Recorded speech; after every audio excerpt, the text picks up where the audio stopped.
everyone. Welcome to another episode of your favorite podcast, 21st Century Rocker Mom Podcast, with your host, me, Tanya Candler, for another week of the weird, wonderful, like whatever. I always keep it weird, as long as you keep it tuned right here. How has your week been? I hope it's been wonderful. My week has been definitely weird and wonderful. We just finished and passed Friday the 13th. Did you watch some Jason movies? Did you watch anything Friday the 13th? Or did you watch any horror movies? Maybe that's not your bag. I did. My favorite Friday the 13th like installment of the series, I guess out of the first 6, I will say, before Jason went to other planets and went to hell and all those other places, and versus Freddy and all those things. My favorite one is Jason Takes Manhattan. And I love that one because it's like the 80s and like the music and I think something about being on a boat in the middle of the water with like a dude and a machete is like horrifying. It's horrifying. And there's teenage sex and it's like everything high school trips like kind of are. But last night we watched, because Rob had never seen it before. He'd never seen Jason Lives. So we watched Jason Lives last night, and it's great because it's got a very, very, very young Corey Feldman in it, and he's great in it. He's a great like actor, and he's so young. And to see him, I think he was like pre-Stand By Me, probably even. He's so young, because even Rob's like, man, he must have had to be young in this. And I know I was talking about Corey Feldman last week when I was talking about like child abuse and stuff in Hollywood, and just to see how young he was in this movie, and then to think, oh God, like what he must have gone through. But anyways, the movie is great.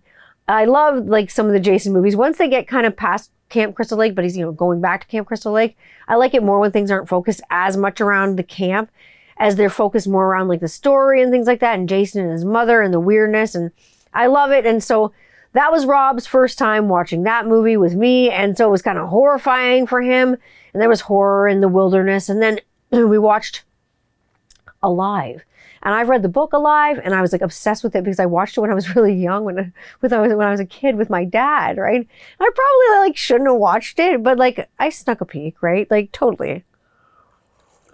And Alive is like one of those movies that it really shows the true nature of human like brutality and the human nature of how far humans are willing to go to like survive, and how much they'll step on each other's shoulders, and how like what they'll do to one another in order to one up each other, in order to either survive like in a physical sense like they were doing in Alive, or survive to just like survival of the fittest, like I'm the best or whatever, like what people will do to one up each other. So I started thinking about the brutality of humanity. And I will say, let me tell you, when you're watching Alive with a first timer and someone who's never watched it before, who's like an Alive virgin, and the cannibalism kicks in, let's go eat some ass, oh baby, let's go eat some ass, oh baby. Rob's jaw was on the fucking floor. He didn't know what to do.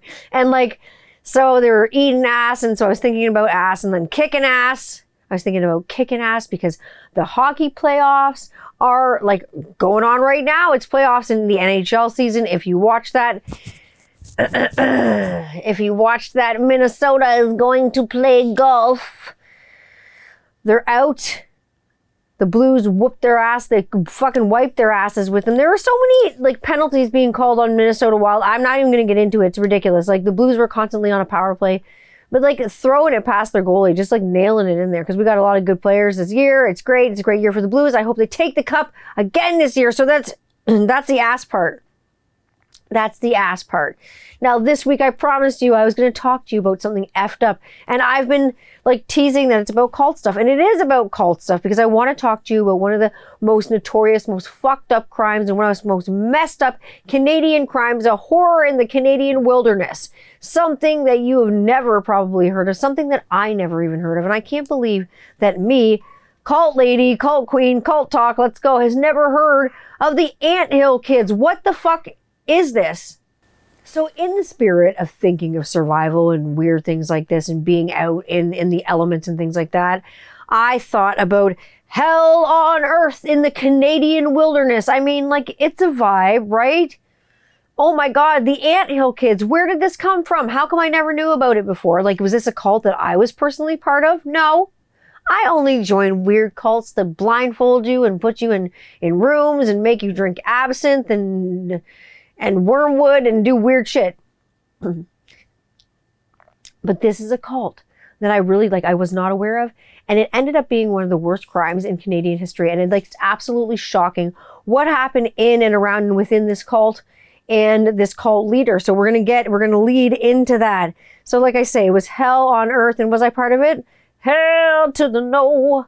Hell to the no, no, no. This is you could see red flags from the beginning. And if you couldn't. So thankfully, I was not a member of this particular cult because, after I took a big looky-loo at this cult, holy smokes, whoa, stranger danger, red flags from the beginning. Literally, I could make a dress out of all the red flags that I saw with this cult. Oh my God, just by reading about it, and not to mention watching things about it and kind of fully getting immersed in this craziness with this cult and finding out crazy things. And this is in between me being in the garden and all the things like planting all the seeds. I got peppers and pumpkins, tomatoes. I got so many tomatoes. It's going to look like a tomato grow operation around here. There'll be a lot of bees, which is great because I've got dandelions, and I let the dandelions grow a little bit because it's good for honey and bees and the environment and things like that. But I'm growing a lot of hot peppers. I got a lot of hot news about hot stuff coming up and hot spots. You probably saw things in my stories about sponsorships and hot sauce companies. I got some news coming for you real soon, but the ink isn't dry on the paper yet. So I'm waiting for all that stuff to happen. And we'll have some news and fun stuff. If you like hot stuff coming down the pipe for you. So speaking of things that are hot,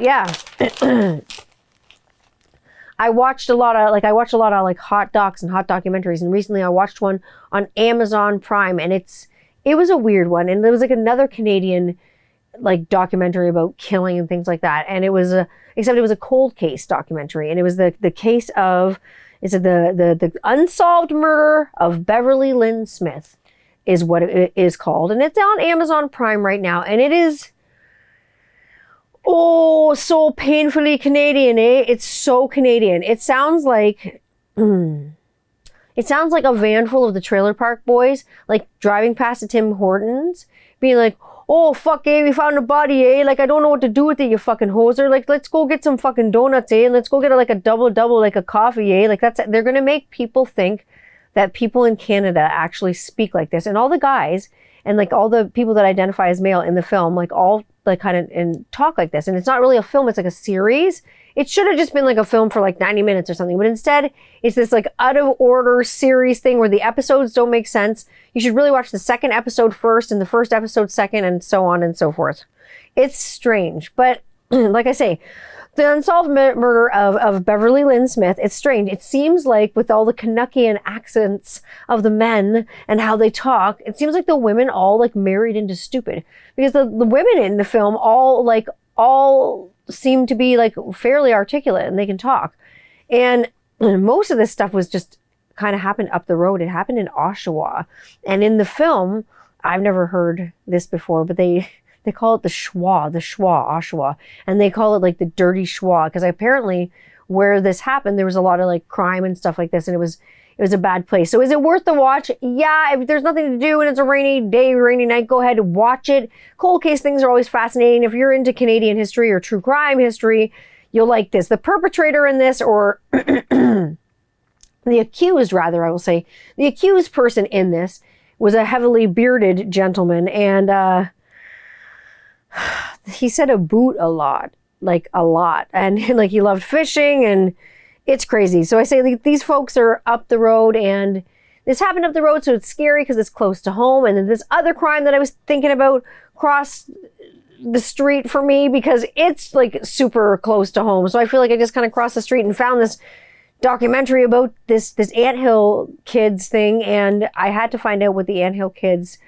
commune was all about, and this guy Roch Theroux, and his story. And, all this inevitably brings me back to what? But beards, because I say, the accused in this weird Amazon thing was a bearded dude, heavily bearded dude. And I'm working on a custom oil, a beard oil right now, that it reminds me of the smell of my dad, because my dad was a heavily bearded dude, and And something about having a beard oil that smells like him in a bottle is amazing. So I'm working with a company on that right now that is going to be like a custom oil. So I don't know if that's just going to be for me or if that's going to be for everybody, but I'm working with a couple companies right now, which is awesome. But like when I say this brings me back to beards, with great beard comes great responsibility. And a lot of beard companies, a lot of beard people will say that. And it's true.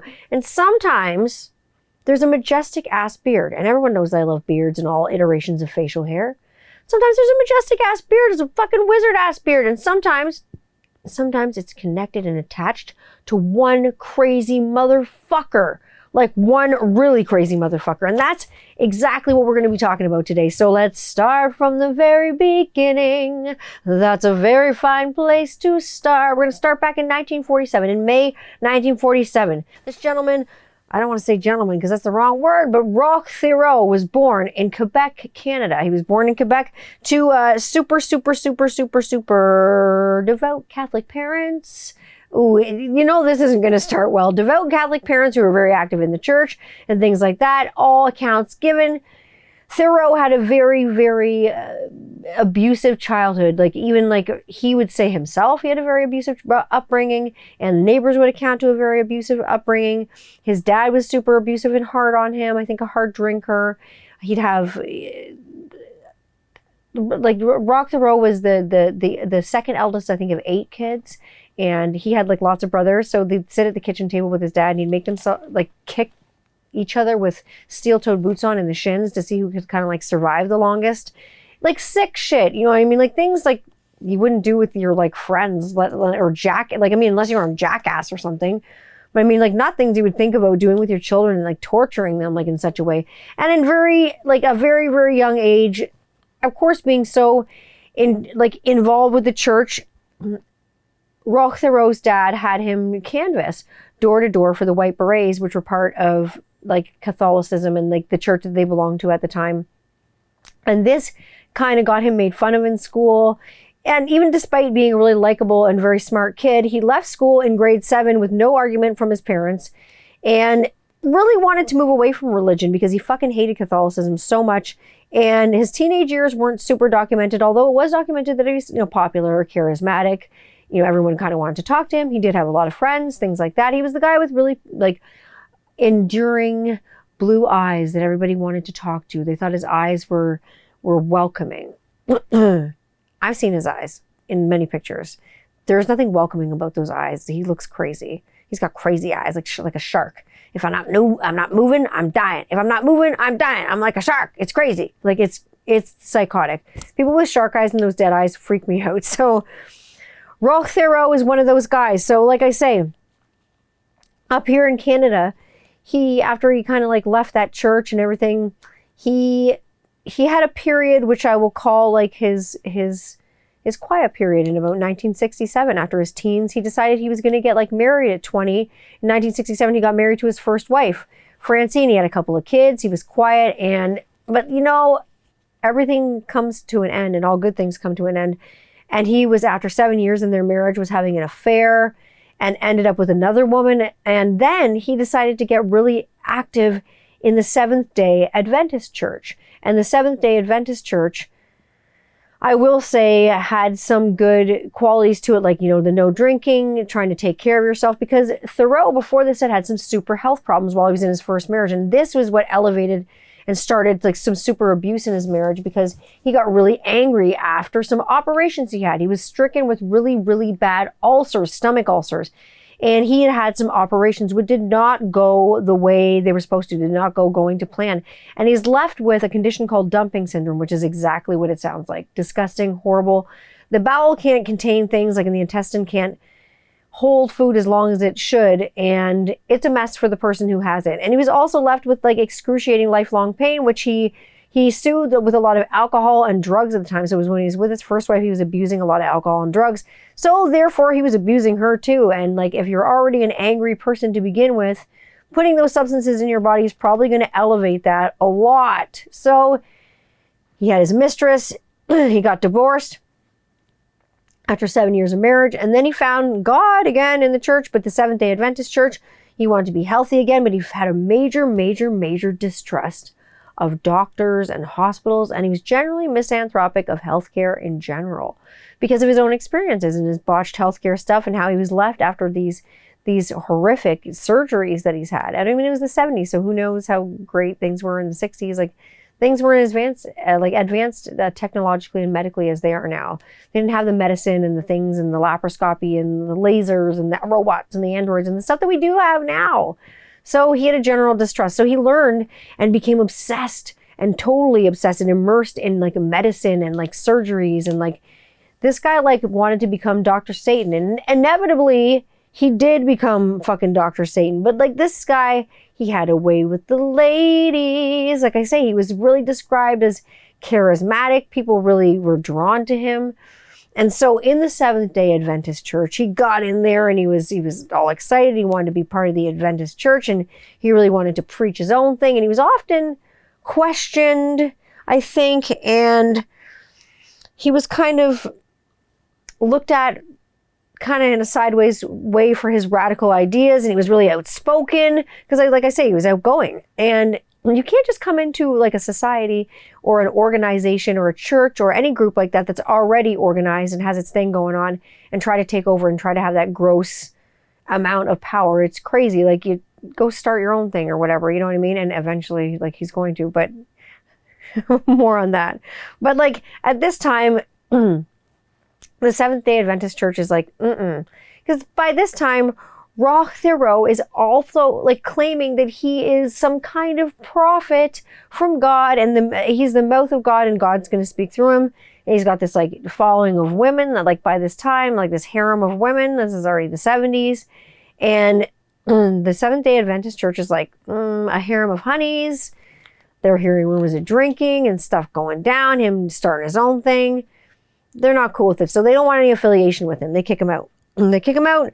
So, like I say, the man with the piercing blue eyes wanted his own following. He wanted his own believers. He wanted people to listen to him. He wanted his own place where he could preach freely, where he could speak his own ideas and people would listen to his teachings and his lessons and come hear his lectures.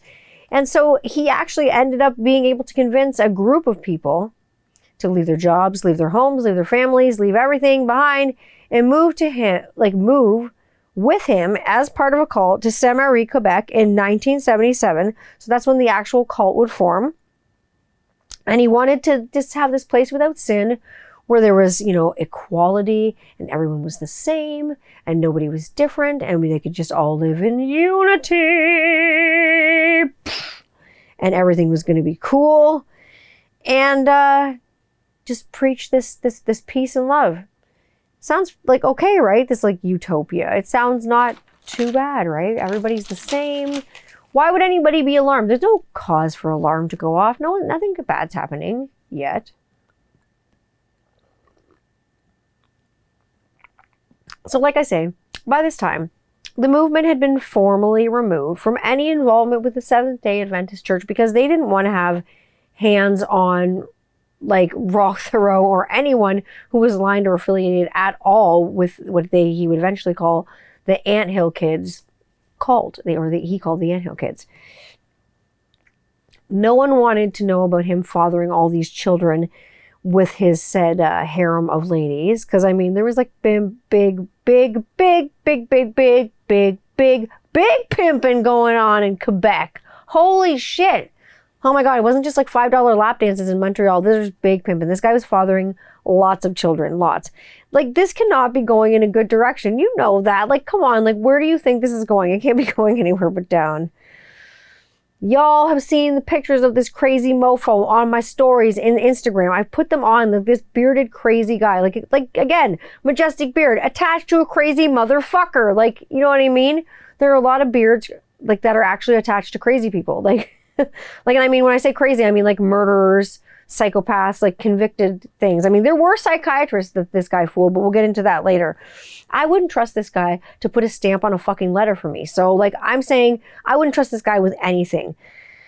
However, other people differed in opinion and they followed him completely blindly. And so I don't know if that is the terminology you want to use, or if that's the complete definition of like dogmatism and that's dogma. That's definitely it, in my opinion, right there.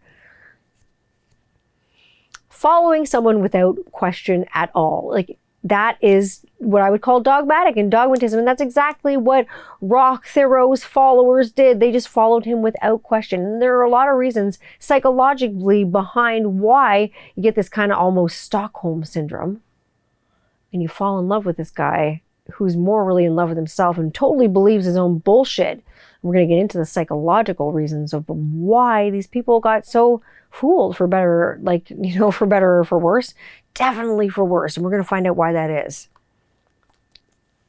Now, at this point, we're getting hungry for so much power, and he needed more and more control over people. Like, he needed more and more control, because it seems like the more control he kind of got, the more he wanted. So they weren't allowed to have any contact with anyone who was outside the cult. So they had to kiss their families goodbye if their families weren't in the cult and weren't created within the cult. They had no contact with anyone from the Seventh-day Adventist Church, obviously, or anyone who was aligned with that kind of religion. No sexual relations with anyone in the cult, because this is who they were allowed to like hang out with now, unless it was advised by him, by the leader, by the cult leader, by Thoreau. Like, ridiculous. And no one thought this was weird or dangerous. Like, now there's no sex allowed, like on a commune like full of hippies in the 70s. All that hair, all those beards, all those pubes. You think there's going to be sex going on? Come on. Like, come on. But nobody thought it was weird. And I said I was going to get to the psychology behind this. And do you know why nobody thought it was weird? I refer to it, and most psychologically minded folks refer to this as the frog in the water theory. Now, let me tell you why everybody believed the bullshit, okay? Now, like, when you kill a regular animal to eat, like, you have to kill it, like, right away. Frogs are different. You can put a frog in boiling water and immediately it gets that fight or flight reaction. Boom, the water's hot. I'm getting the hell out of here. It's dangerous. Boom, hot, hot, hot. Escape. But you put a frog in a pot on a stove of cold water, and this is horrible, and you gradually turn up the temperature, like in a bath. The frog will eventually boil to death. Like, to its death, because it really doesn't realize that you're gradually turning up the temperature, just like this guy gradually turning up the gauges on what he's doing to these people. And the frogs don't realize this, but the temperature eventually rises to a point of boiling. The frog boils to death in this hot pot of water, doesn't realize it. And the unfortunate fact is, with this frog in the water theory, that he was doing it to these people, to humans. This can translate into humans. This can translate into any like cult situation, and it often does. Things start out as just a little bit, and then a few steps more, and then a few steps more, and then a few steps more, until eventually like someone's going to find a red flag, but not yet. So bit by bit, you're boiled to death and you're not even fucking paying attention. So frog in the water theory, this is what it is. So you can be absolutely boiled to death and ruined and not even be conscious of it if someone does it just bit by bit by bit. And this is what he was doing to these people, and doing it just in horrible ways. Horrible ways, which I will get to. Now, you've had your viewer discretion at advisories about this show. Like, I've had, like, I'm giving you content warnings all over this. This one's a sick one. So before I delve into more things, put down your sandwich. Don't try to be a hero and try to have something to eat on this one, because it's not a podcast right now episode that I think that you should eat on. I mean, you can if you want to, but try to keep it down. Just try it. I mean, try to keep it like in your stomach, because it's not gonna end up there. It's gonna end up on the floor. And then, the abuse, surprise, gets worse. Oh my God, it's gonna get worse. And one day he claims that God is like, he's coming, and the apocalypse is coming. It's the end of the world, and he's coming in February 1979. This is when God is coming, and he's coming for them. He's going to save them. So they had to move. They had to move from where they were. So in preparation in 1978, late 1978, he moved the commune by foot. He made them walk by foot and everything to a mountainside in Saint-Jacques. That's also in Quebec. It's by the Gatineaus. And if you know where that is, well, not really the Gatineaus, closer to, I would say, Gaspé Peninsula. So if you don't know where the Gaspé Peninsula is, I will post a picture on Instagram so you can see where like they kind of were. And he called this mountainside Eternal Mountain. And this is where all these people were going to be saved, and the promise that God was coming and something bigger was coming. So everybody was like stoked to be on Eternal Mountain. And there, Rothero sat back like a queen while his colony, his commune, worked like fucking ants and worked tirelessly day and night and day to build a town and build a colony, a commune, and build this town for him while he literally sat back and did nothing like an ant queen, having the colony build this. And now imagine these people building this colony day after day. They're so frigging tired from the physical and intense labor that they're not really paying attention to the emotional trauma they're getting by this guy. Because obviously he's telling them all the time that they're not doing good enough, try harder. The punishments aren't getting bad yet, but he's already threatening them like with words, and he's starting to drink at this point.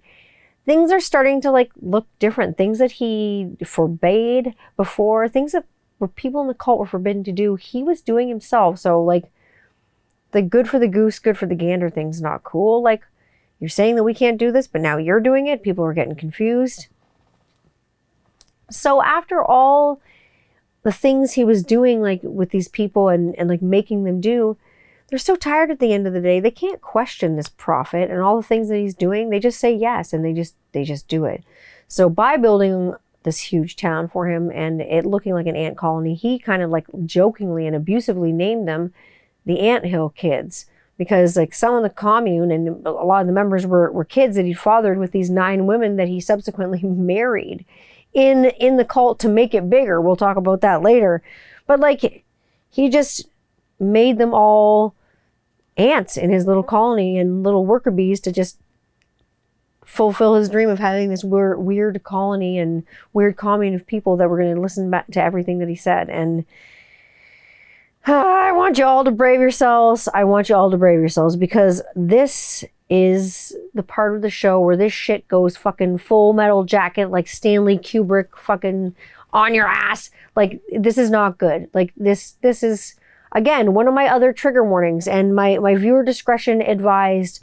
Like, if there's kids, heaven forbid you have your kids listening to this. Come on. Don't. Like, put your earbuds in.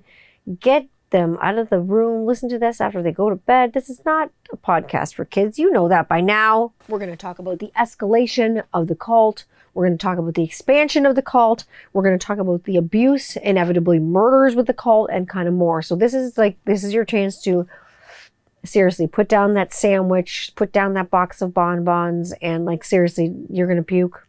It's not going to be good.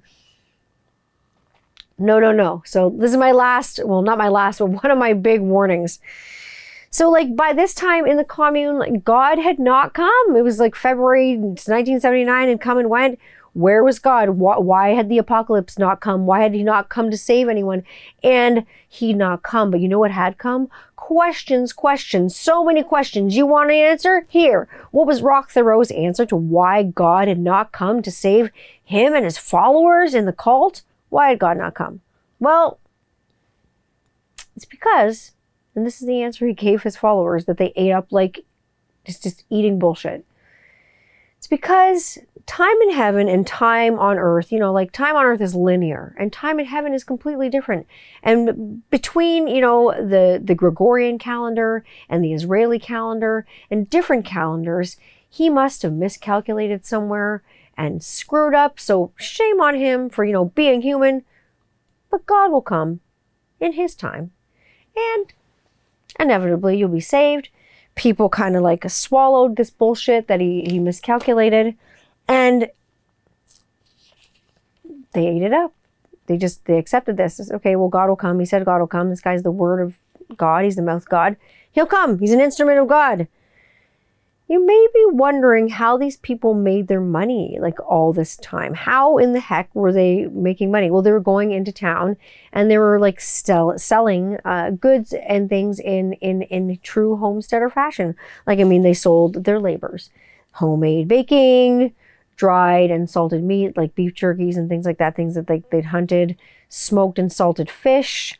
They do maple syrup, because remember, they're in Quebec, okay? This is the land of maple syrup where it flows like wine. It flows like that in, like, I mean, like a lot of Canada, but in Quebec, holy shit. Like, we got maple syrup runners that are doing things like counterfeit. Like, you know what I mean? They were selling honeys and like, not to mention some of my favorite things, jams, jellies, and preserves, you know, farm fresh eggs, those kinds of things. So they're taking care of themselves financially that way and being able to make money that way. And obviously, too, like Roch Theroux at one time was selling like cuckoo clocks and hand carved things. And apparently he was quite talented making things out of wood.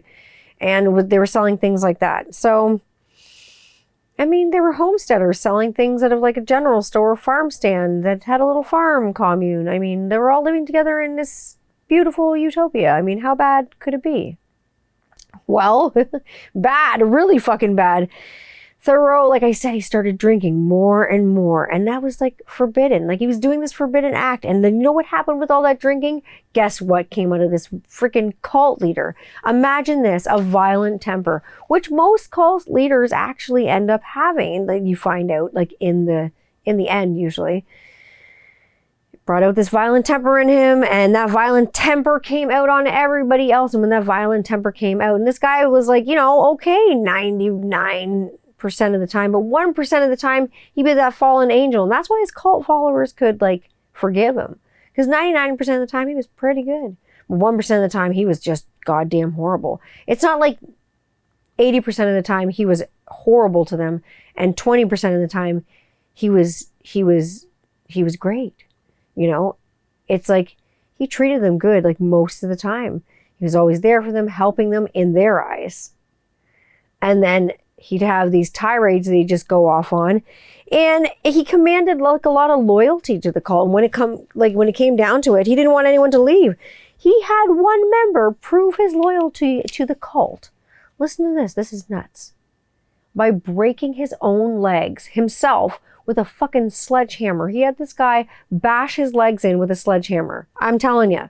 Peter Gabriel did not see that one coming. I wanna be bow. Bow, sledgehammer, pff, come and call my name. You know why you didn't see that one coming, Peter Gabriel? Because he was climbing up on Salisbury Hill. I'm just kidding. Those are some major dad jokes, but seriously, breaking your own legs with a sledgehammer, how does that prove your loyalty to anything? That just proves that you'll do anything that someone says. It's loyalty to a person, not an organization. So, again, total fucking brainwashing and some like Stockholm syndrome going on there. If you don't know what it is, like Google it, like falling in love with your captor or whatever you call it. It's psychotic. Anyways, this case, literally, like I say, it is the worst case I've ever heard of to date. And it's real life. It's real life in Canada. And again, it happened down the road because eventually these people came to Ontario. We're going to get to that. They came to a little town called Burnt River in Ontario. But prepare yourselves now, and because we're like it gets worse, if you can believe this. Like breaking your legs with a sledgehammer is not enough. Charles Manson, you know, and Jim Jones, they were like notorious cult leaders that we do know about and that we've known about for years, and like drinking the Kool-Aid, and they kind of like hung out with their followers, preached with their followers. Like Jim Jones had his own church, Charles Manson had his like cult, and you know, ordered people to murder others. And Jim Jones, you know, had the famous, you know, kind of Kool-Aid thing, and everybody drank to their death. Horrible people. Horrible people. Jim Jones had Jonestown, obviously his own thing. Horrible. Crimes against humanity that were absolutely detestable, like in the human psyche. To think about, you know, those kinds of things are terrible, but nothing to this caliber of like what Roch Theroux did. Like seriously, what an evil monster of a person. Like I don't even want to say like human being, because I don't know if he could identify as human being like this. This is just like a monster. Just a monster. So I had to cover this because I can't even believe me that it took me this long to, like I say, cross the street and find out what the hell all the Anthill Kids was about. And it's about some terrible things. Now, like I mentioned before that Roch Theroux was like Dr. Satan. If you've seen House of a Thousand Corpses, oh my God, that crazy Rob Zombie movie that's like part of that trilogy. Like House of a Thousand Corpses is a Technicolor fucking nightmare through hell that's like oversaturated as fuck. And like it's a freaky movie, very freaky. But like I say, this guy was Dr. Satan. He was putting things together and doing surgeries and things that were not necessarily normal or right or just because. So it's going to get bad. And so inevitably he did become, like I say, Dr. Satan, in my opinion at least. He got pretty fucking sick. His temper started to get bad. And like his first wife, like I say, left him because his temper was so bad. Then he gets married to his mistress, who was named Giselle at the time. And that was like just right before he formed the cult. And she came like with him to it and everything like that. And so with this cult, like I say, he ended up eventually marrying all the women in it. So he had like 9 wives, I believe it was, and started a family. And he fathered, I think, about over 20 children with these concubines that he had. So I guess he was getting these ladies pregnant like a lot. And God was still coming. And so was he, apparently, constantly. And he fathered all these kids. And by the 1980s, the cult had nearly 40 friggin' members. 40 members in this cult. I mean, some of which were his children, obviously. I guess half of which were probably his children. But he still convinced enough people to, like, follow him. And now, to keep members devoted and still, like, down with the cult, down with the rules. He needed more rules, but more importantly than that, he needed more punishment and more accountability and reasons to stay in the cult. So again, power. So power makes it go. That's how it goes in cults. He kept saying like he was still a prophet and that he was a healer. And he claimed to be a very gifted healer. And this resulted in him doing some very strange and barbaric, draconian kind of home, what I call like backdoor surgeries on the kitchen table. Things like bloodletting. Like, come on, like at the barber shop, like, what are you, leeching? Like, come on, like bloodletting? Oh my God. He would do regular, like exploratory surgery for no reason on cult members, like in group members, like fellow people in the sect, I guess. He would do things like that. So when I say this guy was Dr. Satan, like just doing that stuff for no reason, opening people up and like risking infection, not really knowing what he's doing because he's not a physician at this point. What the frig is going on? So this is like bad enough. And as it, like, you think it couldn't get worse. One day things go completely fucking medieval. And there's a little boy that's part of the commune that can't urinate and can't go to the bathroom. So Thoreau decides he's going to perform a surgery on him. So he does perform a surgery on this 2-year-old child, ultimately leaving the child castrated because, of course, it's a surgery that he doesn't know where the hell he's going and doesn't know what he's doing because he's not a surgeon. He's not a doctor. He's a fucking crazy fucking asshole. Like, oh my God. So this poor child suffers through this enormous amount of pain and torture and inevitably is like crying throughout the night with it. And this guy's getting pissed because he's a psychopath. I mean, a child's crying in pain. And your first thing to do is he orders another member of the cult who was severely developmentally disabled to punish the child. So this member of the cult punished the child, but in the course of punishing the child, it resulted in the child passing, in the child's death. And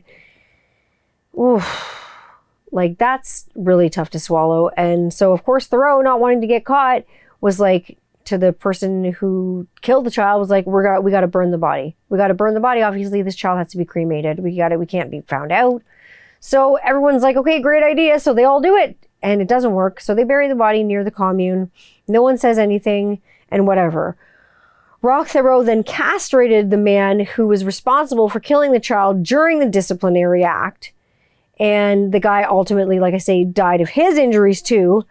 And like, I told you this fucking guy was Dr. Satan. I told you this guy was crazy. He castrated this guy, castrated him, and then castrated him obviously so bad that he died of his injuries. He must have bled to death. You don't die that quickly from infection. Like from what I know from medical background, like not a day after, unless the things are really, really, really, really dirty. But I'm guessing it was probably like blood loss and things like of that nature. Police got involved because, I mean, police got to get involved. What did Roch Thoreau tell the cult to tell the police? Oh yeah, like a horse trampled on him, like a horse like just like ran over him, and just like trampled him to death, And of course, the boys in blue, they bought it. They bought the story about this horse trampling this man. His name was Javier, and he ended up, this developmentally disabled man, they ended up kind of like dismissing his death because it was like a farm. It was a cult. They had lots of horses. There were accidents that happened on farms that the police deem as like not acceptable, but they happen. Not till someone in the cult mentioned that, oh, a 2-year-old had also died and they tried to burn the body, but they were unsuccessful. So the police were like, okay, the red flag started going up, as they should. Like, someone said that to me, like, I would be freaking out. I would be freaking out. So then after that, the police, kind of questioned Thoreau about it, and everyone in the cult was quiet. All the members were quiet, except for him. He was quite vocal about it. Convinced them that, nothing to see here, nothing to see. So convincing, in fact, that they dropped all the charges. This is a guy who fooled psychologists into saying he was okay to house a child. What the fuck is wrong with the criminal and family court justice system in Canada? This guy was okay to house a child. Meanwhile, wait till you hear some of the more of the stuff he did. He killed a child, but cool, house one. Cool. Just doing exploratory surgery. Cool, house one. This is after they found out all the things he did. He was still, one psychiatrist said he was still mentally sound enough to do all these things, even though subsequently all these things were taken away from him. So, police, they bought the crap and they fell for it. Oh my God. Saying, yeah, he's safe. Have these kids. And he continued to live the way he did until he started doing some other things that were kind of like unrelated to the crimes that were dropped. And he started spending some time in jail. And so did some other cult members. And this was, like I say, on charges that were unrelated to stuff that happened with the kids and this guy being trampled by a horse. And he was sitting in jail, and a few of the cult members got a house near the jail so they'd go and visit him every single day and go and talk to him and listen to his teachings. And then in 1984, he was slated to be released from jail. So as a party, and it's just like a resurrection of the prophet being released from jail and sprung from his earthly chains. He moves them all to this town, a little town called Burnt River, Ontario, right here, like I say, in Ontario, just for his arrival home from prison. Now, here we go, Sweeney Todd. Here we go, Sweeney Todd, Mrs. Lovitz. I'm serious. This is like medieval. This is going to be visceral. So again, still, this is nuts. They're wearing the matching tunics. They're still doing the Ant Hill Kids thing. They're still selling things and products to the people of Burnt River as well under the moniker of the Ant Hill Kids, because they got to make money, but they're not making enough money. Not making tons of ends meet. They're always financial problems and discord. And this is making him drink more. Like I say, and by wearing these matching tunics, I still think it's not really uniting them. Like I say, it's dehumanizing them by taking away their personality, making them all look the same and not letting them have any part of themselves at all. Just everything gets funneled through this guy. So they're still selling these items, making money a little bit, but now all open thought was not allowed. It was closed thought. Unless you funneled your thoughts through Rock Thoreau, you weren't allowed to think. He even started hosting gladiator style competitions in a dirt pit that he dug in the ground, very kind of not so daintily. He put a very rough dirt pit in the ground and had members of the cult fight each other in there until one of them was inevitably so hurt that they'd broken bones, or they had their eye punched in, or someone was hurt so bad that he have to do surgery on them. And that resulted in, probably something worse a lot of the times. He was doing all kinds of things. He was regularly beating subjects at this time with a hammer. He was beating subjects with the blunt side of an axe. He was beating subjects with a belt. Things were not good. If someone wanted to leave, they would be strung up to the ceiling and all their hairs would be plucked out individually. And then this cult leader, as he called himself, would defecate on the person. So I'm saying, I guess you weren't allowed to leave, you weren't allowed to stay. No matter where you were really in trouble with this place. There was no safe place. He'd have members sit on hot stoves and burn themselves. He'd have them shoot each other in the shoulders.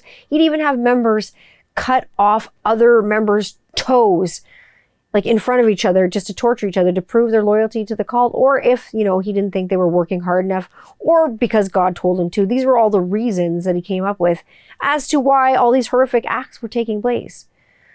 And these people were just eating it up. And the abuse was happening too, sexual abuse was carrying on throughout the cult.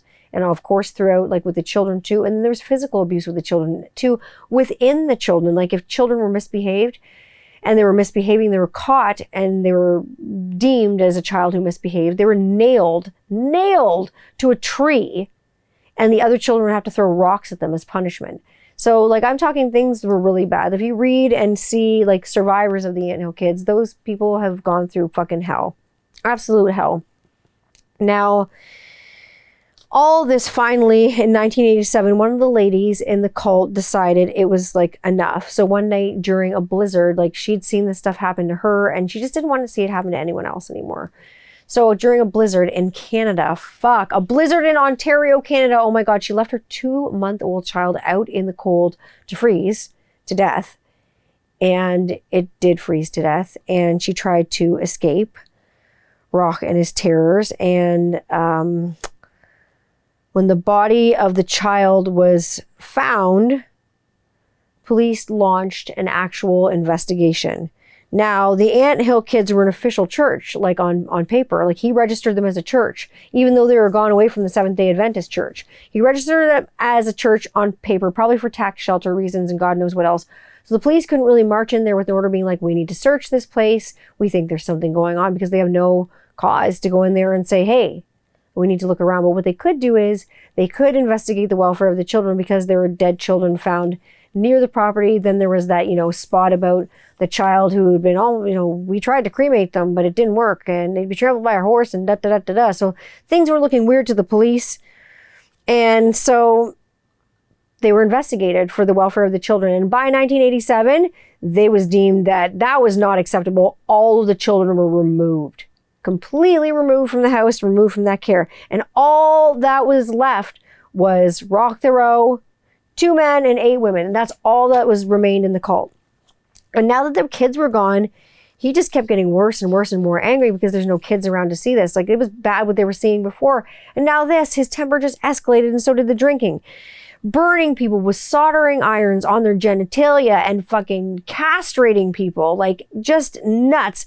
Like, because again, they weren't trying hard enough, or God told them to. And again, they were believing this. But to a certain point, people were kind of thinking about wanting to leave, and they're just not knowing really how to do it. It finally came to kind of like a head in September 1988 with Solange Bouillard. She was brave as hell.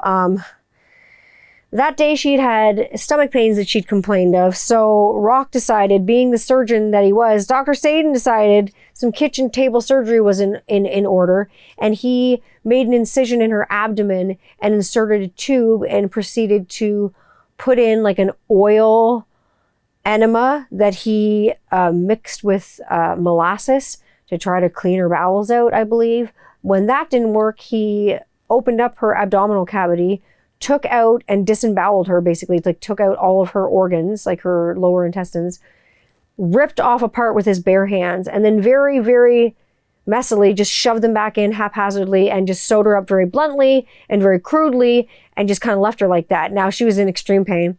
And I don't know how the hell she survived that surgery or whatever you want to call it, that procedure, but she did. She died, unfortunately, the next day of her injuries. And it was like she must have died a horrible death, because she must have died like in so much pain. But then he decided that he wanted to resurrect her. And the only way to resurrect her in this weird, fucked up Garden of Eden bullshit was by resurrecting her with the seed of man. And in his eyes, and I've read the Garden of Eden about the seed of man and stuff, they didn't say anything about this.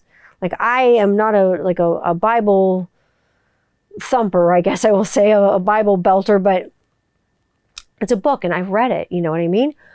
And I've never read about this in the Bible. He decided they were going to resurrect her with the seed of man.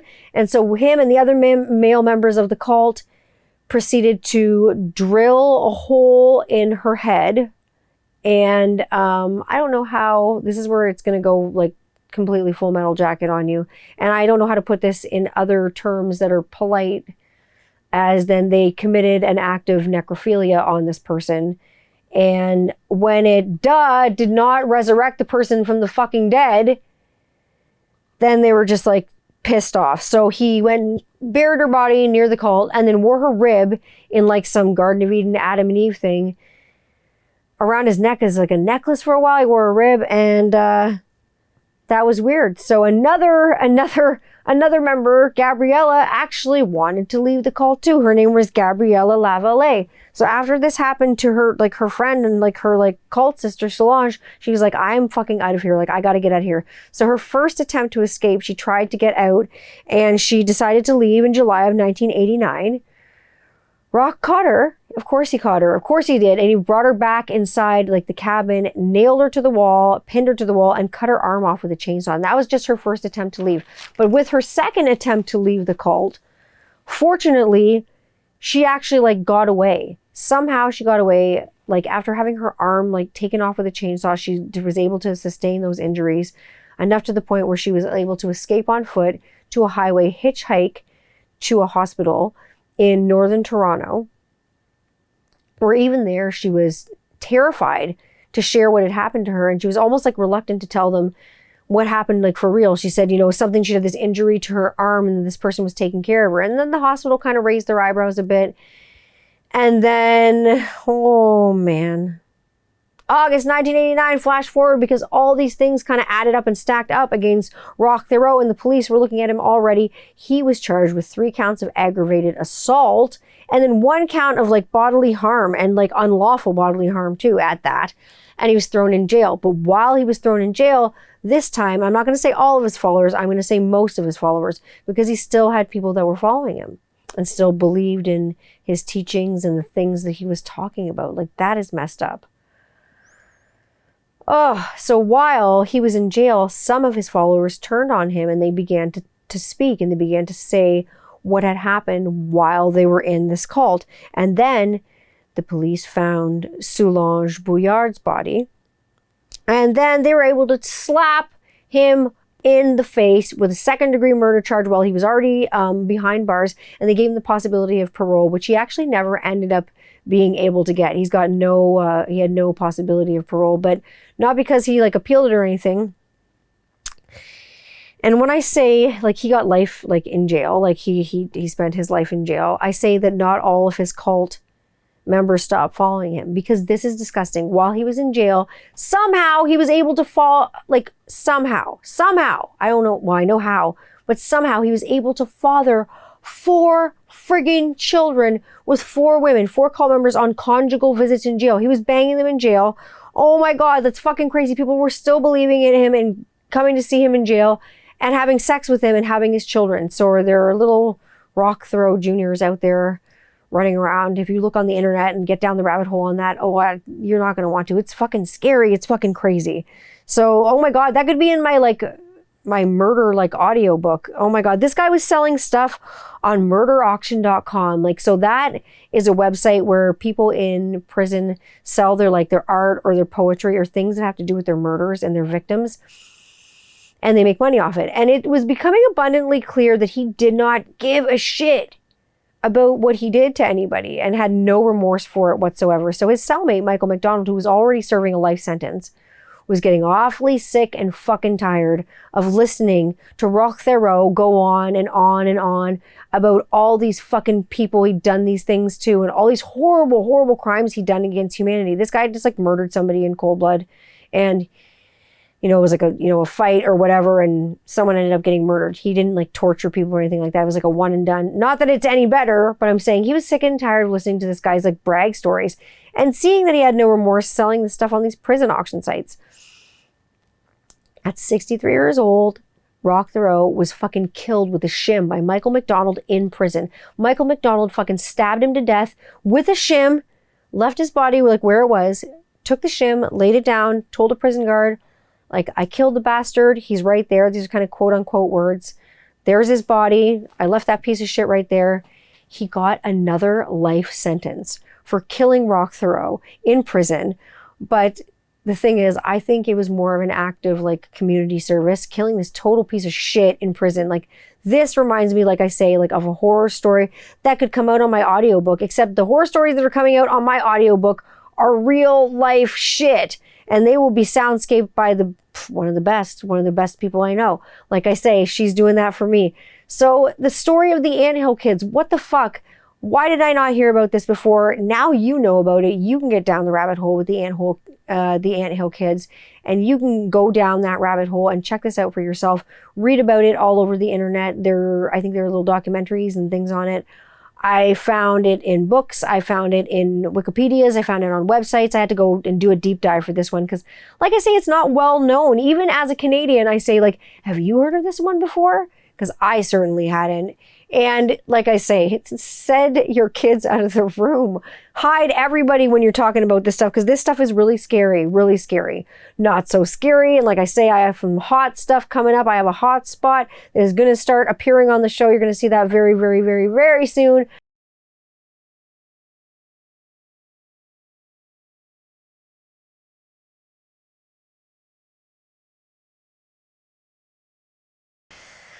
And they will eventually be coming on the show. I'm excited for you to meet them. I'm excited for you to meet my collaborator on that and meet him. And he's an awesome dude. And I'm excited for you to see that. I'm excited to taste all these sauces too with all y'all. That's scary because all the peppers are scary. Like, 'cause I say I'm growing all of them all in my garden to try to make some hot sauces too. I want to see how hot I can get it. That is scary. The hot sauce cult on the next episode of 21st Century Rocker Mom podcast. I'm just kidding. No, we're not going to do a hot sauce cult. We'll see what we're going to do next week. I've got fun guests coming up for you. I've got some musicians coming up at you. I've got some small business owners coming at you.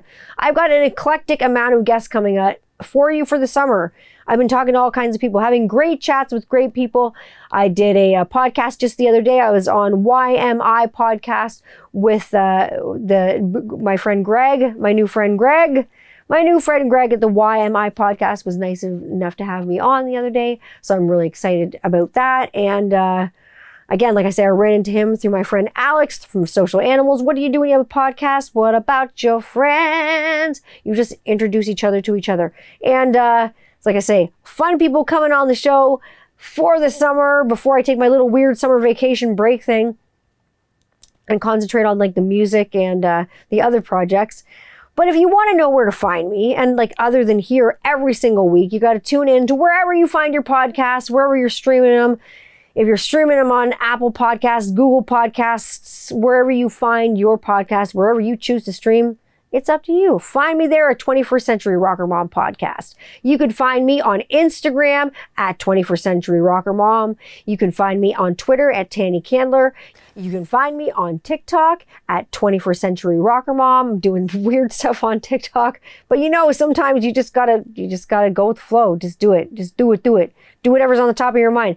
You can find me every week. If you just click subscribe on my YouTube channel, which is Tanya Candler channel, click subscribe. If you hit that subscribe button, you'll never miss it any week. Even with your streaming platforms, if you click it and you subscribe to it, you'll never miss it. It'll let you know when it's going to go live. Usually Sundays it goes live, unless I'm a lazy bugger. But I hope that you have the best week ever. Oh my God, I'm annihilated from having the Big McCandler last night. I feel like I'm full of like gigantic burger because I ate so much. I hope you eat your face off this week. We're coming up to a long weekend pretty soon. It's gardening day for me. The kids have already been outside like crazy. I hope you're going to be outside sometime today. Get out there, enjoy it, enjoy the week, enjoy the day, enjoy every single moment of it. And I will catch you next week on the Flip Flop with me back here on 21st Century Rocker Mom Podcast with me, your host, Tanya Candler. I love you all. I'm rooting for you. Have a great week.